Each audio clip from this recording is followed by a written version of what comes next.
Mga kabunyog, saan man pong panig kayo ngayon ng mundo, nasa Pilipinas man po kayo o nasa labas ng bansa. Umaga man po dyan sa inyo ngayon, tanghali o hapon. Sa mga lugar po na gabi po ngayon, magandang gabi. Sa mga lugar na umaga po o hapon tanghali sa inyo, magandang araw mga kabunyog, mga kababayan. Ang topic natin ngayon, itong tungkol po sa pagdinig ng Senado, tungkol po sa People's Initiative. Nagpatuloy po ang pagdinig kanina ng Senate Committee on Electoral Reforms and People's Participation. Ang Senate Committee na ito ang nagdidinig tungkol sa controversial na People's Initiative. Alam naman natin, mga kabunyog.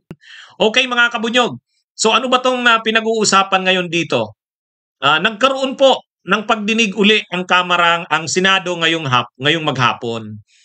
Ano po ba ang dinidinig diyan sa Senado? Yung controversial nga pong People's Initiative ay di ba lumalabas na nagpapaperma sa mga tao, pinapangakuan ng ayuda, binibigyan ng pera, ginagamit ang pondo ng bayan para magperma ang mga tao sa People's Initiative para sa tiyatsa. Yan yung iniimbestigahan ngayon sa Senado eh. So ngayon, anong lumalabas? Isa sa mga ginamit na ahensya ay ang DSWD, yung Department of Social Welfare and Development. At alam nyo mga kabunyog kung anong ginawa pala? Alam nyo kung anong ginawa? Yung mga proyekto na tulad ng 4Ps, yung mga proyekto na tulad ng AX. Ano nga bang meaning ng AX? Ano nga ba mga kabunyog? Assistance, AX, AICS. In crisis situation eh. Assistance to individuals in crisis situation. AX, yun. Yun ang mga programa ng DSWD. AX at saka 4Ps. Yung 4Ps, alam na natin kung ano yan. Yung Pantawid para sa Pamilyang Pilipino program. Alam na natin yung 4Ps. Yung AX naman, binibigayan sa mga taong sobrang nangangailangan talaga, yung mga assistance to individuals in crisis situation. Alam na natin yan. Yung sa duli naman, yun namang tupad. Tupad. So pera lahat yan. Pero yung mga sinabi ko, yung 4Ps, yung AX, yung tupad, yan, aprobado talaga yan ng Kongreso, ng Kamara at ng Senado. Aprobado talaga yan. Ngayon, may lumitaw na isang programa ng DSWD, magic, lumitaw. Hindi alam ng mga senador. Bigla na lang na ayon dito sa mga representatives ng DSWD, nag-i-implement daw sila ngayon ng ganyang programa. Parang ngayon napasabay sa perma eh. Napasabay itong bagong programang ito sa panahon ng perma. Ang laki ng pondo. Alam niyo kung magkano ang pondo? 26.7 billion. At ang pangalan ng programa ay AKAP. AKAP. So sabi ng mga senador, bakit mayroong ganyang programa ang DSWD? Binigyan ng pondong 26.7 billion. Hindi naman dumaan sa amin yan sa Senado. So ganun. So yan, nakikita nyo na mga kabunyog. Kabunyog Emma, salamat sa pag-send ng donations. So nakikita nyo na, magic. Magic. Inamin ng mga DSWD people, yung nakikita nyo sa picture, undersecretary ng DSWD, na mayroon ngang linagay na 26.7 billion pesos sa kanila. Hindi naman daw sila nag-request noon. O alam nga namang hindi sila nag-request, tapos linagay sa kanila 26.7 billion, ayawan pa nila yan. So sabi ng mga officials ng DSWD, hindi naman sila nag-request noon. Pero okay na rin yan na mayroong 26.7 billion na binigay sa kanila para daw sa mga nangangailangan na tao. Ang tawag sa programa, AKAP. Ang problema, ganyan ba ang budgeting system ng Pilipinas? Hindi ganun eh. Ang nag-a-approve ng budget, Kongreso. At pag sinabi nating Kongreso, Kamara yan at Senado. Sabi ng mga senador, how come? Hindi namin alam yan na mayroong 26.7 billion sa AKAP na yan. Ngayon, sabi ng DSWD, bago daw talaga yung AKAP na yan. Wala pa daw yung implementing rules and regulations. So, lalong nagiging controversial yung AKAP na yan. Paano nagkaroon ng 26.7 billion na project na ang pangalan ay AKAP, wala pang implementing rules and regulations, hindi naman ni-request ng DSWD, basta na lang sila binigyan ng 26.7 billion. Hindi rin alam ng Senado. Sabihin nyo sa akin ngayon mga kabunyog, mga kababayan, may pera ba ang Pilipinas? May pera ba ang ang bansang Pilipinas? Ang laki ng pera ng bansang Pilipinas. Kaya lang, winawaldas ng mga politiko. Sigurado mga congressman na naman ang nagmaniobra nito, linagay sa DSWD para di umano gamitin sa pagpapaperma sa tiyatya. Yan mga kabunyog ang modus niyan.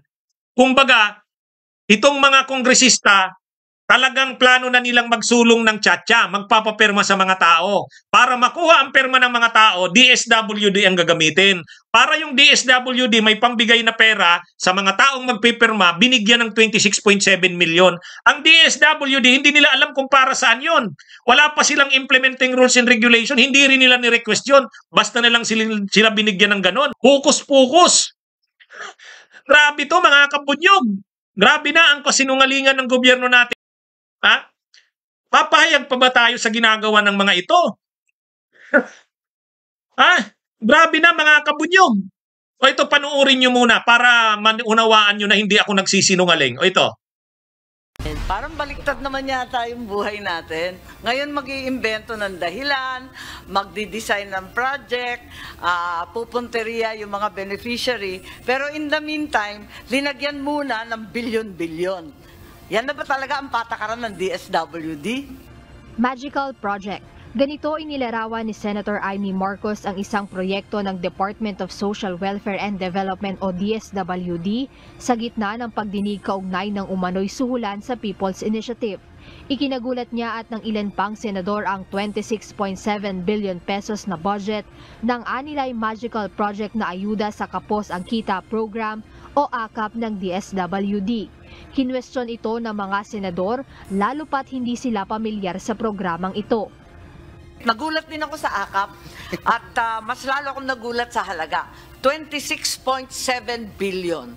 Isang programa na ngayon ko lang natuklasan at ngayon lang narinig. Ako rin medyo naging curious sa AKAP, ngayon ko lang narinig eh. Tanong ni Senate Deputy Majority Leader Joseph Victor J.V. Ejercito, ito ba ay proyekto sa pagitan lang ng House of Representatives at DSWD? Dahil aniya walang ideya ang Senado tungkol dito. Parehong reaksyon din ang nanggaling kay Senator Ronald Bato de la Rosa. Yung nagpo-frontera at nagpapakilalang sila daw ang nagsusulong ng perma, yung pagpapaperma, yung grupong perma ni Uñate, ang ginastos nila dun sa TV ads, 55 million. Pero ang original daw na budget noon, 200 million, mahigit. Tapos ang laki na ng ginastos nila dito sa pagpapaperma. Itong grupong ito, pinunduhan talaga. Ha? Saan galing ang perang ganyan mga kabunyog? Para maano ang mga tao na pumirma, mapersa ang mga tao na pumirma, binibigyan ng pera. So saan kukunin? Saan kinukuha ang pera? O ito na, DSWD. Hindi sila nag-request ng budget. Wala silang programa. Pero linagyan ng 26.7 billion. Ha? Ano to mga kabunyog? Ano pang ano natin dito? Hirap na ang bansang Pilipinas. Ang dami nating pera, winawaldas. Kaya pala itong mga kongresistang ito, gusto nila itigil na daw yung investigasyon sa ano na yan, sa tiyatya na yan, sa People's Initiative. Itigil na daw yan, itigil na daw yung investigasyon. Yung pala, ang daming marireveal na mga korupsyon. Alam nyo mga kabunyog, buti na lang at nag-aaway itong Unitives. Kung hindi nag-aaway itong Unitives, sila Amy Marcos, hindi kay-questionin yan eh. Sila Bato de la Rosa, hindi kay-questionin yan. So ngayon, talagang God works in mysterious ways. Kahit papano dahil nag-aaway ang Unitives, sila Amy Marcos, sila Bato de la Rosa, siyempre sila ang may access dyan. Yung sila Risa Hontiveros, hindi nila maa-access yung ganyang mga impormasyon. Pero itong sila o tayo daw, walang kwenta daw tayo, sabi ni Hilltop Integrated Farm. Ang tawad sa akin, Attorney Nunan. Tingnan nyo to, itong Hilltop Integrated Farm. Wala daw kwenta ang sinasabi ko. Tingnan nyo tong ano natin mga kabunyog, mga kababayan. Nakukuha nyo ba? Ganito, na-anticipate na, alam na ng Kamara na magsusulong sila ng tiyatya. Alam na nila nagagastos ng malaki dyan, bilyon-bilyon. Para makapaperma sa tao, kailangang bigyan ng pera ang mga tao. So saan kukuha ng pera?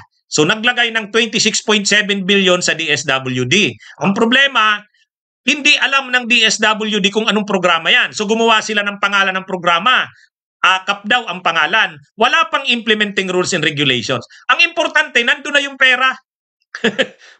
Sabi ng ang DSWD, hindi nila aayawan yan. Bakit? Gusto nila, may pera din sa kanila na malaki. Pero, ang sabi ng mga senador, hindi namin alam yan. Hindi na pag-usapan yung mga 26.7 billion na yan na AKAP. Inamin naman ng DSWD. Sabi ng DSWD, wala pa talagang implementing rules yan. Grabe mga kabunyog. Ito yung ginagamit sa paperma sa Chacha. Okay? Foreign to them. Secretary for Legal Affairs Fatima Alia Di Mapuro, hindi ito eksklusibong proyekto kundi isang regular project ng ahensya, ngunit kasalukuyan pang inaayos ang mga regulasyon o guidelines kaugnay nito. Madam Chair, it is not an exclusive project or program for Congress. It will be regular program, but it is technically foreign in the sense that it has no guidelines yet. Tingnan nyo.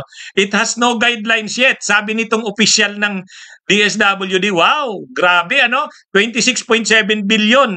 Hinabol na lang nila kung anong tawag sa programa at kung anong guidelines niyan. Nado naman si Undersecretary Di Mapuro na hindi nila ni-request ang nasabing programa. Hindi nila ni-request. O na ano nyo mga kabunyog? Hindi nila ni-request ang nasabing programa. Ay, grabe to. Ibig sabihin, binigay na lang ng Kamara sa kanila, 26.7 billion. Alam na kung saan gagamitin. Ngunit, nanindigan siya na hindi ito basta inimbento lamang. Tugon naman ni Senator Amy, ang ganitong mga proyekto ay kailangang dumaan sa masusing diskusyon o pag-uusap. Hindi ito basta-basta lalo at napakalaking budget ang nakalaan para sa inilarawan niyang undefined, unnamed, unfamiliar with no guidelines at no target beneficiaries na proyekto. With all due respect, Yusek, that is not the usual budget process we're familiar with. There's always a very well-defined project or program before a line item magically appears in the GAA. It's fought over, debated, and discussed very, very thoroughly in the subcommittees as well as the plenary. This wasn't. Hinikayat na lang ng senadora ang DSWD na makipagtulungan sa investigasyon kung ano at para saan ba talaga ang AKAP na ito. Magtulungan na lang tayo. Alamin natin ang mga detalye nitong programang to. Pareho kami ni Senator Bato, ni Senator JV, Senator Risa. Nagugulat po kami kung saan to galing at ano ibig sabihin. Handa naman makipagtulungan ang ahensya sa Senado tungkol dito at bukas sila sa anumang usapin kaugnay ng kinuwestyong proyekto. Una nang lumutang ang usapin sa paggamit umano ng ayuda mula sa DSWD upang makahikayat ng mga pipirma sa isinusulong na People's Initiative upang baguhin ang saligang batas. Jedne Resina, UNTV News and Rescue.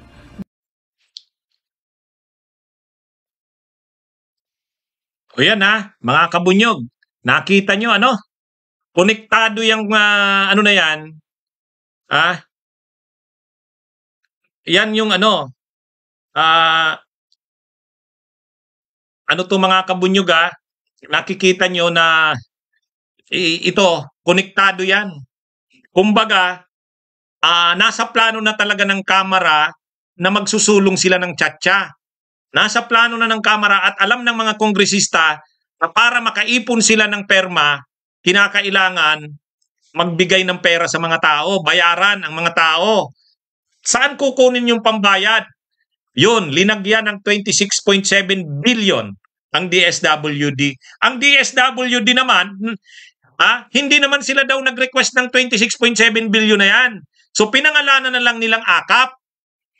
Ngayon, wala pang guidelines, kaya gumagawa pa sila ngayon ng guidelines. Ang tindi. Nakuha niyo mga kabunyog, grabe ang ginagawa sa atin sa bansang ito. Grabe ang ginagawa sa atin sa bansang ito. Ano to? Nakakaano na talaga ito. Kailangan na talaga nating umalma sa ganitong mga nangyayari, mga kabunyog. Alam nyo, dapat naman talagang mabigyan ng ayuda ang mga tao, yung mga nangangailangan. Pero hindi ganito Hindi ganito. Kumbaga sinasamantala nila ang paghihirap ng mga tao. Kung baga dahil naghihirap ang mga tao, sige, naghihirap kayo, bibigyan kayo ng pera, pero pumirma kayo dito sa Chacha, ha? Grabe, mga... Yan yung... Ha? Kasi, itong AKAP, wala naman dating ganyang programa. Hindi kilala yung programa na yan, eh. Ang alam nating mga programa ng DSWD, yung 4Ps at saka yung AX. Pagdating naman sa DOLE, yung tupad. Lahat yan, financial assistance. Ito, wala. So sabihin nyo sa atin ngayon, may pera ba ang bansang Pilipinas? Ang laki ng pera. Ang laki ng pera, mga kabunyog. Pasalamat na lang tayo, nag-aaway ang UNITIBS. Kasi kung hindi nag-aaway ang UNITIBS, yan sila Amy Marcos, yan sila Bato de la Rosa, hindi nila ito isi-share publicly. Hindi nila ito. Sino ang nakaungkat nito? Sino ang nakakuha nito? Sila Amy Marcos kasi may access yan sa mga records ng gobyerno. Mapatid yan ng presidente ng Pilipinas, eh. Pero kung hindi nag-aaway-away ang UNITIBS, wala, nakatago na yan sa sambayan ng Pilipino. Hindi natin yan malalaman, pero ginagawa na nila yan. Ha? Mga kabunyog, ito na. Ito na ang nangyayari sa bansa natin. Kaya pa ba natin na ganito ang ginagawa nila? Yan na yung ito na yung mga kabunyog. Magalit na tayo sa nangyayaring ito sa bansa natin. Grabe na ang korupsyon. Kaya lang ngayon, dahil magkaaway nga, nag-aaway nga yung UNITIBS, di yung isang grupo, linalabas yung baho ng isang grupo. Yung isang grupo naman, linalabas yung baho ng isang grupo, di ba? O di marami tayong nalalaman na mamamayang Pilipino, talagang God works in mysterious ways. Di ba? Ay, sus. Okay? Bunyog, bunyog, halikan na kasama ka. Bunyog, kapag buklod ay may pag-asa. Luzon, Visayas, Mindanao, isa ang pananaw. Sa bagong Pilipinas ang bunyog isisigaw. Bunyog.